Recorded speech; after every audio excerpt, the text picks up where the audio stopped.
Welcome back. You're watching News X. As the farmers' protest continues, the Haryana police has now urged farmers to stop and have cited prohibitory orders regarding the same. The Haryana police cited Section 163 of the BNSS.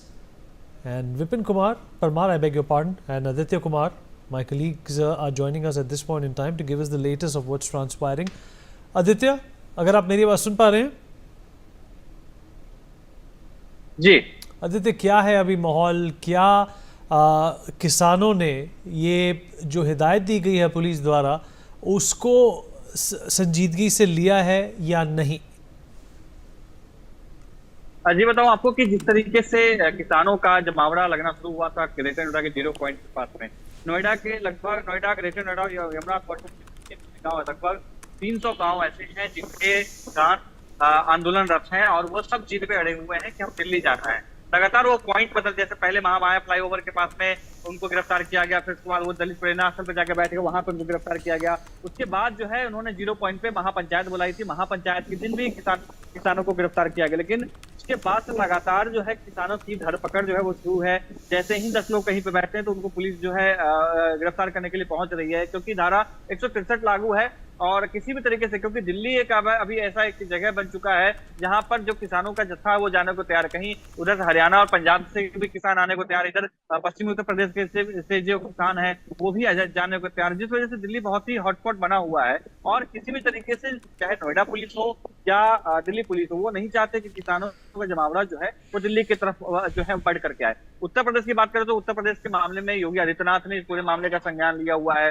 तो इसके बाद जो है किसी भी तरीके से जो भीड़ है किसानों की वो नोएडा पुलिस नहीं लगाना चाह रही है कहीं पे।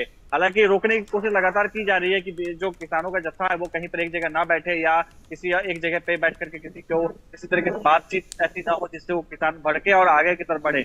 लेकिन फिर भी किसान अपने जिद पे अड़े हुए। उनके जो नोएडा या ग्रेटर नोएडा या पश्चिम उत्तर प्रदेश के जो किसान है जो लैंड एक्वायर किए गए थे उनको लेकर के डिमांड्स हैं कि जो समान रूप से मुआवजे होते हैं वो मिलना चाहिए। इसके बाद जो लैंड लिए गए हैं उस लैंड के बदले में 10% लैंड का जो एक पेशकश होती है वो मिलना चाहिए। तमाम नौकरियां जो हैं जो स्थानीय लोगों को नहीं दी जाती हैं उसको लेकर के मांग है।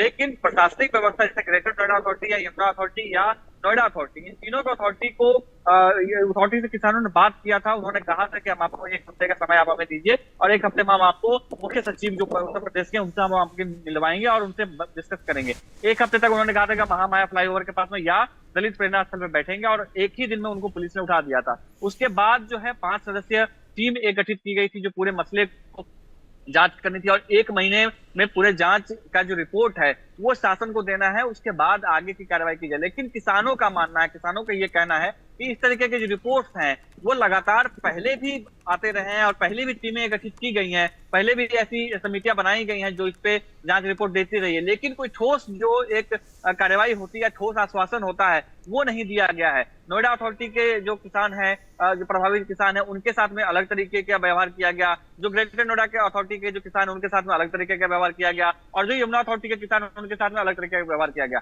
इसमें कुछ किसान ऐसे भी हैं जो जेवर एयरपोर्ट से प्रभावित है और जेवर एयरपोर्ट के पास में जो लैंड एक्वायर किया गया था एयरपोर्ट निर्माण के लिए, कुछ किसान ऐसे भी हैं। तो इस तरीके के जो पूरे किसानों का मसला है ये है। लेकिन प्रशासनिक व्यवस्था जो है वो उनको किसी भी तरीके से एक जगह इकट्ठा होने नहीं देना चाहती है। वो किसी भी तरीके से चाहती है कि किसान या तो, क्योंकि कई ऐसे किसान नेता है जिनको पहले गिरफ्तारी की कोशिश की गई थी, उसके विरोध में जो किसान है सड़कों पे आ गए थे। उसके बाद लगातार जो किसान है उनके गिरफ्तारी की कोशिश की जा रही थी। कई ऐसे किसान नेता है जिनके घर पे पुलिस लगातार पहरा दे रही है, लगातार उनके जो, क्योंकि वो फरार चल रहे थे तो उनके परिवार के लोगों को उठा चुकी है। इसको लेकर के भी एक नया तरीके का विवाद जो है वो शुरू है। हालांकि आज क्योंकि अब तक जो एक सूत्र बता रहे हैं जो नोएडा पुलिस रिलेटेड है या किसानों से रिलेटेड जो लोग हैं वो कह रहे हैं कि किसानों से रिलेटेड जो लोग, उनका कहना है कि लगभग 300 लोगों को अभी भी पुलिस ने गिरफ्तार किया, जिसमें महिलाएं भी शामिल हैं, जिसमें बुजुर्ग भी शामिल है और जिसमें जवान भी शामिल हैं। वहीं नोएडा पुलिस ने अभी तक आधिकारिक आंकड़ा जो है, पहले दिन उन्होंने आंकड़ा दिया कि 167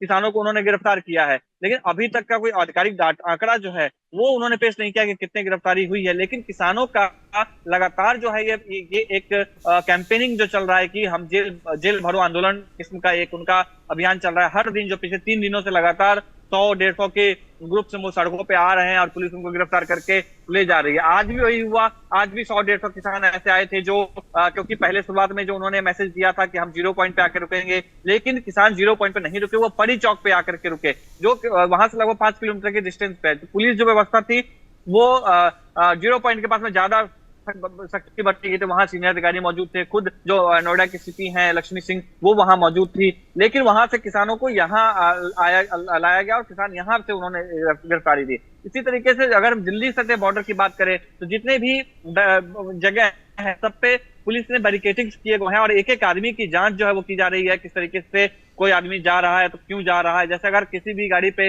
इस तरीके का जो कोई किसान रिलेटेड स्लोगन या किसान रिलेटेड किसान नेताओं का जो एक स्लोगन होता है वो अगर लिखा होता है, किसान संगठन से रिलेटेड लोगों का एक जो काफिला निकलता है उसको पुलिस रोक रही है ताकि किसी तरीके से दिल्ली में कोई प्रवेश इस तरीके का न कर पाए। जी।